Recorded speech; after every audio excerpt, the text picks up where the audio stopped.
Let's talk about Ukraine. An extraordinary phone call happened yesterday. President Xi Jinping and Zelensky of Ukraine speaking on the phone for the first time for over an hour. Extraordinary phone call. Let's go put this up there on the screen.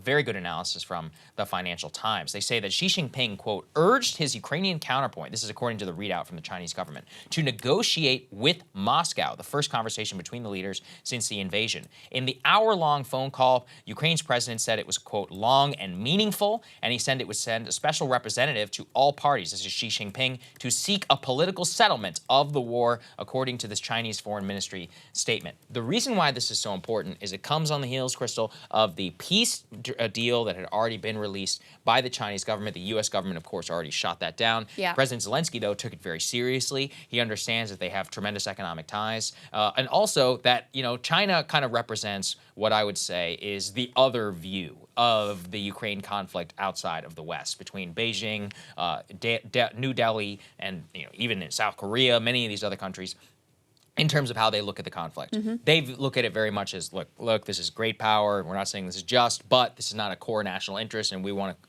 bring this thing to an end as soon as possible. The thing is, though, is that if you do look at the readout by Zelensky's office, it avoids any interest in negotiation. And it says, quote, expresses hope for China's active participation in efforts to restore peace, but has dismissed the peace plan put forward by China in February, and saying that there can be no peace without a restoration to 1991 borders. So that includes not only Crimea, but it also includes all of the territory that Russia has taken. I'm not saying that is it the way that a just peace would be, but I am, only saying that let's be realistic, possibly, about where we may end up before hundreds and hundreds of thousands of people are dead, and you end up in a similar situation anyways. Yeah, so there were a couple other things I thought were noteworthy. First of all, the U.S. admitted that we didn't know this call was going to happen. Yes. So once again, Ukrainians keeping us in the dark, even though we are, backstopping this whole thing. Might be the only time I'd say that's a good thing. Yeah, but I liked the way they had this sort of like cope of like, oh, but we're really glad it happened. Because we want the Chinese to hear the Ukrainian point of view. It's like, are you really glad it happened? Because previously you were saying that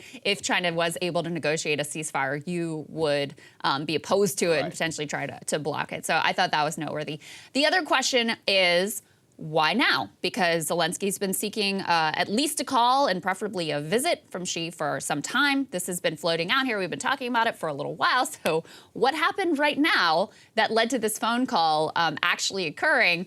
Put this next piece up on the screen. So it comes in the wake of this absolutely, fury from Europe, which is pretty understandable from some of these countries, honestly, after a Chinese diplomat basically suggested that some of the ex-Soviet states were fake. The word here they use is not sovereign. And so there were comments made effectively questioning whether the post-Soviet states really had international standing by law.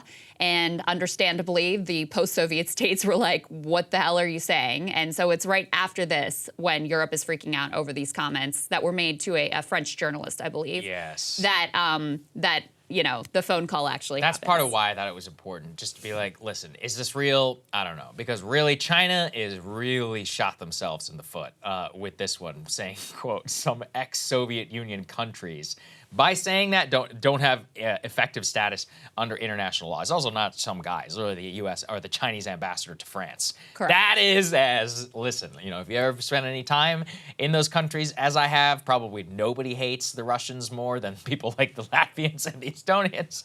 And there is nothing you could have said that would have pissed them off more than that. So, well, I mean, he basically called them fake countries. Right. So, if you're a patriot in those countries, I think you're going to feel some sort of way about that. You certainly should, especially if you fought for independence for like 100 years and your grandparents and other people were killed and sent to a gulag. I get it. Yeah. So the point is that the Chinese may have just taken the phone call to appease the Europeans, because as we know, Emmanuel Macron went over to Beijing. One of the main things he was trying to do was get China to engage in some sort of peace negotiation on the side of Moscow to pressure them to end the war. We know that the Germans were over there, the foreign minister, the EU president, the commissioner was over there as well. They have been heavily pressuring Beijing to take the phone call. Beijing kind of been holding out, probably as a favor more to Moscow. Yeah. They might have just buckled here just to appease the Europeans, just to be like, look, yeah, we took it seriously. Yeah. Also, I always want to note this. When it says an hour-long phone call, that's really only a half hour because it has to get translated 2 ways. You know, people always forget that, but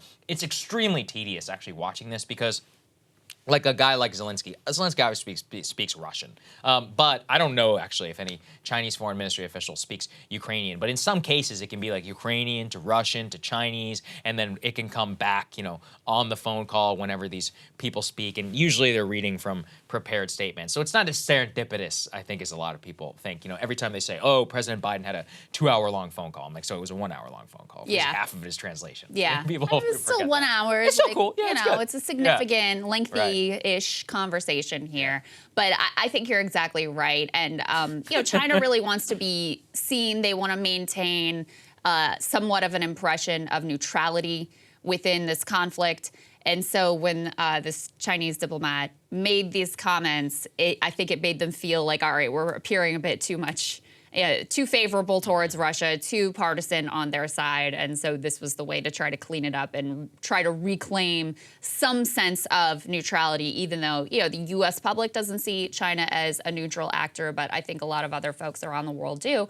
And Zelensky himself has been interested in getting them involved in trying to resolve this conflict. So that's always important to note as well. Yes. So just keep all of that in mind as it goes. But as an act, it is still extraordinary. All diplomacy, in my opinion, is good. Absolutely. I hope that these people continue to talk. They're definitely getting a very different view. It also does show you know, the Ukrainians, I've met some of them here in Washington. They can be some of the most obnoxious people on earth. Like, if you were one of those who says anything contrary to whatever their foreign ministry thinks, they call you a Russian propagandist. But clearly, you know, when the Chinese come out with a peace plan, if you said that here in D.C., as we have, we've said something similar. Oh, smeared, you know, horrific, beyond the pale. The Chinese say it, and Zelensky hops on the phone because outside of the Western context, these people are realists. They're dying.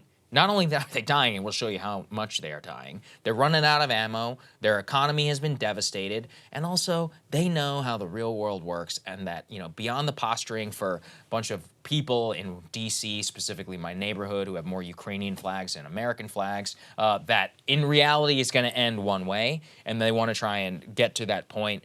For us, they need us in a rah-rah mode, so we keep giving them as many bullets as possible. Yep. But for the rest of the world, they're singing a very different tune. Look, they don't have the luxury of just putting up like a flag in solidarity and calling it a day. That's right. They're living with the reality of the horrors of war. And they're not stupid. They see the same assessments that, you know, we were able to see thanks to leaks that show basically like this is very likely headed to a grinding, brutal stalemate.